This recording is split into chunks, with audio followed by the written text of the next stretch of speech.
اعوذ باللہ من الشیطان الرجیم بسم اللہ الرحمن الرحیم۔ مرد کی پسلی سے عورت کو بنا کے اللہ تعالیٰ نے مرد کو اپنی اس حکمت کا اشارہ دیا کہ میں نے اس عورت کی تخلیق فرشتوں کی لائی مٹی سے نہیں کی، میں نے اسے تمہارے جسم کے حصے سے اس لیے نکالا کہ عورت کا تقدس اور پردہ قائم رہ سکے، فرشتوں کو بھی خبر نہ ہونے پائے کہ زمین کی لائی ہوئی کس مٹی سے عورت کی تخلیق ہوئی۔ یعنی عورت کے تقدس کی حد تو دیکھیے کہ فرشتوں سے بھی اس کی بناوٹ کا پردہ لازمی قرار دیا گیا، اور پہلی عورت اس مرد کی پسلی سے نکلی جس کی وہ منکوہ کہلائی۔ اب بات آتی ہے پسلی کی۔ عورت پسلی سے ہی کیوں نکلی؟ کیا ٹیڑھا پن وہیں سے ملا؟ نہیں، یہاں بھی حکمت سے خالی بات نہیں ہے۔ انسانی جسم میں دل اور بہت سے نازک حصے پسلی کے پیچھے چھپے ہوئے ہیں، یعنی ایک ڈال ہے۔ ان نازک حصوں کے لیے تو اللہ پاک نے عورت کو پسلی سے نکال کے یہ نہیں بتایا کہ عورت میں ٹیڑھا پن ہے، بلکہ اس عورت کو پسلی کی تخلیق کر کے یہ بات سمجھا دی کہ عورت وقت بڑھنے پہ ڈال بھی بن سکتی ہے۔ حضور پاک صلی اللہ علیہ وآلہ وسلم صحابہ کی محفل میں جلوہ فرما تھے کہ ایک شخص حاضر ہوا اور عرض کرنے لگا، یا رسول اللہ صلی اللہ علیہ وآلہ وسلم، کوئی ایسا مومن بھی ہے جو جہنم میں رہے گا؟ حضور پاک صلی اللہ علیہ وآلہ وسلم فرمانے لگے، ہاں، ایک شخص ایسا ہوگا جو جہنم کی گہرائی میں 1000 سال رہے گا اور مسلسل اونچی آواز میں پکارتا رہے گا، یا حنان یا منان۔ ایک دن اس قدر اونچی بلند آواز سے ہی یا حنان کہے گا کہ حضرت جبرائیل علیہ السلام جہنم کے قریب سے گزرتے ہوئے اسے سن لیں گے۔ حضرت جبرائیل علیہ السلام حیران ہوں گے کہ یہ کیسی عجیب بات ہے کہ کوئی مسلسل یا حنان یا منان پکار رہا ہے۔ حضرت جبرائیل علیہ السلام عرش کے سامنے حاضر ہوں گے، سر سجدے میں رکھ کر خدا کی تسبیح بیان کریں گے۔ اللہ فرمائے گا، اے جبرائیل علیہ السلام سر اٹھاؤ۔ جیسے ہی حضرت جبرائیل علیہ السلام سر اٹھائیں گے تو اللہ فرمائے گا کہ بتاؤ جبرائیل علیہ السلام، کیا عجیب دیکھا؟ آج تم نے حضرت جبرائیل عرض کریں گے، اے ہمارے رب، میں نے جہنم سے آتی ہوئی ایک آواز سنی ہے جو کہ گہرے گھڑے سے لگ رہی تھی، کوئی پکار رہا تھا، یا حنان یا منان۔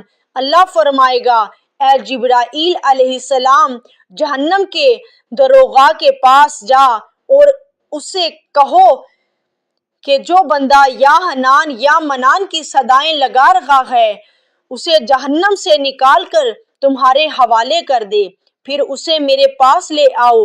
حضرت جبرائیل علیہ السلام جہنم کے دروازے پر تشریف لے جائیں گے، دروازے پر دستک دیں گے، باہر آئیں گے۔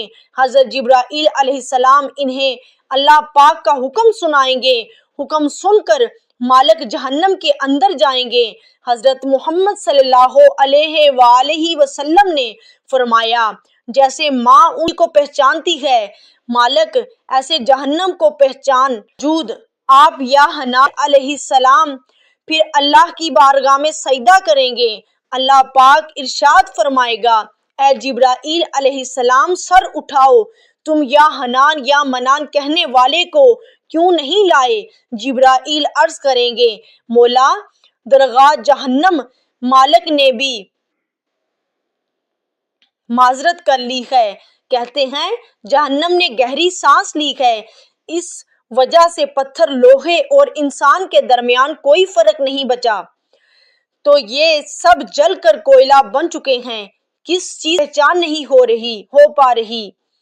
اللہ فرمائے گا جبرائیل مالک سے کہو میرا بندہ جہنم میں کست فلاں گھڑے میں فلاں کونے میں اس حالت میں پڑا ہوا ہے۔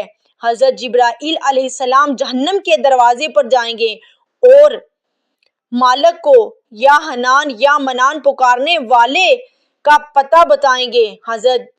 حضرت مالک جہنم کے اندر جائیں گے اور دیکھیں گے کہ ایک شخص ہے، اس کے پاؤں اس کی پیشانی کے ساتھ اور اس کے ہاتھ گردن کے ساتھ بندھے ہوئے ہیں اور جہنم کے سانپ بچھو اس کے ساتھ لپٹے ہوئے ہیں۔ اس کی زنجیریں توڑ دیں گے اور جہنم سے نکال کر حضرت جبرائیل علیہ السلام کے حوالے کر دیں گے۔ حضرت جبرائیل علیہ السلام اسے عرش الہی کے سامنے لے کر حاضر ہوں گے، سر سجدے میں رکھیں گے۔ اللہ پاک فرمائے گا اے جبرائیل علیہ السلام سر اٹھاؤ۔ جبرائیل علیہ السلام سر اٹھائیں گے۔ اللہ پاک اس بندے سے فرمائے گا اے بندے کیا میں نے تیری بہترین تخلیق نہیں کی تھی؟ کیا میں نے تیری طرف رسول نہیں بھیجے تھے؟ کیا میرے رسولوں نے تمہیں میری کتاب نہیں سنائی تھی؟ کیا میرے رسولوں نے تمہیں نیکی حکم نہیں دیا تھا؟ کیا تجھے برائی سے منع نہیں کیا تھا؟ وہ بندہ ساری باتوں کو مانے گا، اقرار کرے گا یا اللہ تو نے میری بہت اعلیٰ تخلیق فرمائی، تیرے رسول بھی تشریف لائے اور انہوں نے تیرے احکام بھی سنائے۔